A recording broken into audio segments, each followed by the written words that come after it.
দেখছো কিভাবে সুই খাড়ো করে আছে। বাপরে, বিষ কাঁকড়া এটা। কালকে বৃষ্টি হয়েছে, বৃষ্টি হতে না হতেই দেখছো বেরিয়ে এসছে পোকা খাওয়ার জন্য। এই মুখে এখনো পোকা লেগে আছে, মানে রুই যেটাকে বলা হয় আর কি, ওইগুলো খাচ্ছে, খাওয়ার জন্য এসছে। একে কি করব, মারবো না ছাড়বো বলো? আর বিষ কাঁকড়াতে কামড় দিলে তো একবার কাটলেই বাস, একটা সুই দিলেই খাতারনাক শরীর হয়ে যাবে। দেখছো, এই যে এর আগালটাতে দেখছো সাদা হয়ে বিষটা আছে আটকে, ওটার মধ্যেই বিষ থাকে এর।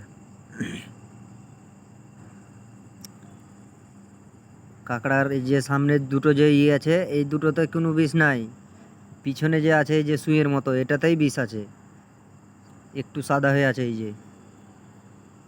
এই যে দেখছো কি করছে, এটার মধ্যেই বিষ। একবার দিলে একদম 24 ঘন্টা বিষ যাবে না।